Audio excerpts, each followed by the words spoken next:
नरेंद्र मोदी जी की ओर से पूरे मिसिंग समाज को आश्वस्त करने आया हूं, भरोसा देने आया हूं कि भारत सरकार ने, गृह मंत्रालय ने जो इंटरलॉक्यूलेटर की अपॉइंटमेंट की है वो आपकी सभी चिंताओं के समाधान की दिशा में आगे बढ़ेगी।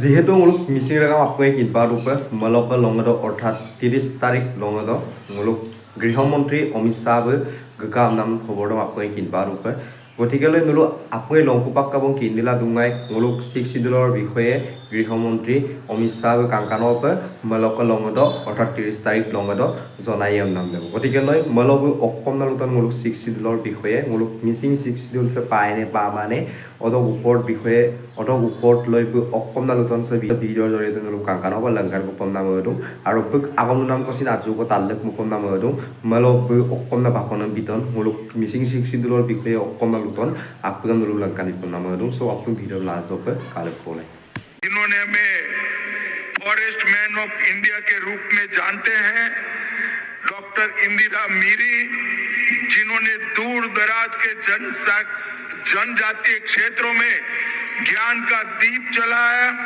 प्रोफेसर ताबू ताहिद, जिन्होंने भाषा को आधुनिक रूप दिया, ये सभी को मैं याद करना चाहता हूं। मित्रों, मैं मिसिंग समाज के दूरदर्शी नेताओं को भी बधाई देना चाहता हूं। कांग्रेस के शासन में एक दौर था, अलग अलग ट्राइब, अलग अलग समाज अपनी भाषा, संस्कृति और परंपराओं की रक्षा के लिए संघर्ष कर रहे थे। कांग्रेस पार्टी सत्ता के मत में इस सभी को कुचलकर आसाम के अंदर रखना चाहती थी। 95 में यहां एक संघर्ष हुआ और 96 में आपने निर्णय किया हम हथियार नहीं उठाएंगे, हम युवक महोत्सव के माध्यम से हमारी आवाज बुलंद करेंगे। मैं आज नरेंद्र मोदी जी की ओर से पूरे मिसिंग समाज को आश्वस्त करने आया हूं, भरोसा देने आया हूं कि भारत सरकार ने, गृह मंत्रालय ने जो इंटरलॉक्यूलेटर की अपॉइंटमेंट की है वो आपकी सभी चिंताओं के समाधान की दिशा में आगे बढ़ेगी। क्योंकि नरेंद्र मोदी जी और भाजपा सरकार भी मानते हैं हर संस्कृति, हर भाषा, हर परंपरा को भारत में जीवित रहने का उतना ही अधिकार है जितना सबको है, और इस सबके संवर्धन से ही हम आगे बढ़ सकते हैं। भाइयों बहनों, आज मैं यहाँ आपको कहने आया हूँ, ये बोगी बिल का ऐतिहासिक ब्रिज जो बना है, एक ही ब्रिज पर से रेलवे भी जाती है और ट्रेन भी जाता है। ये भारत के विकास का प्रतीक समग्र विश्व में बना है। मगर एक बात बहुत कम लोगों को भारत में मालूम है, बोगी बिल की ब्रिज की रचना मेरे मिसिंग श्रमिक भाइयों बहनों के पसीने से हुई है, उनके पसीने से। और ये ब्रिज आज पूरे भारत में, पूरे विश्व में नए भारत की कल्पना का प्रतीक बना है। आसाम से राज्यसभा के सांसद डॉक्टर मनमोहन सिंह 10 साल प्रधानमंत्री रहे, ये ब्रिज पूरा नहीं हुआ।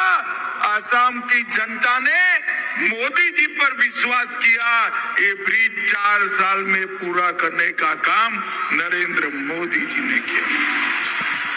मित्रों, आज यहाँ पर उपस्थित युवा भाइयों बहनों के चेहरों पर जो मुस्कान दिखती है ना, मुझे तो इसमें कोई नीतों की मिठास भी दिख रही है।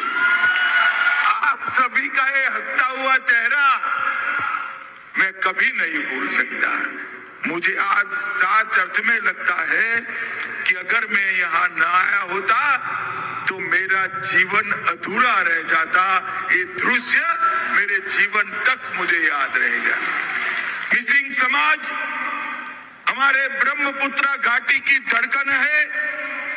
मिसिंग संस्कृति असम और भारत की संस्कृति की आत्मा है, जीवंत पहचान है और आने वाले भारत का एक प्रतीक भी है। आपने रंग बिरंगी घुमरांग नृत्य से लेकर ओई नितोम की आत्मा को छू लेने वाले सुरों तक ये जो संस्कृति बचा कर रखी है वो पूरे भारत की एक सबसे बड़ी धरोहर है। और मित्रों, मिसिंग समाज के भारत के स्वतंत्रता संग्राम में योगदान को भी हम नहीं भूल सकते। चाहे सराय घाट की लड़ाई हो, बर्मा का आक्रमण का कठिन दौर हो या आजादी का आंदोलन हो, हर समय मिसिंग समाज ने भारत की सुरक्षा के लिए उच्चतम बलिदान दिए हैं। भाइयों बहनों, मैं जब यहां आने से पहले जानकारी ले रहा था, ग्लोबल वार्मिंग से पूरी दुनिया परेशान है। बाढ़ प्रबंधन पर बड़े बड़े सेमिनार हो रहे हैं, मगर हमारे मिसिंग भाइयों ने सदियों से पहले इसका रास्ता निकाला था। और इसका रास्ता है, ये दूर दिखाई पड़ता है ना आपका चांग घर, नदी को भी संभाला, जीव जंतुओं को भी संभाला, प्रकृति को भी संभाला और अपने आप को भी संभाला।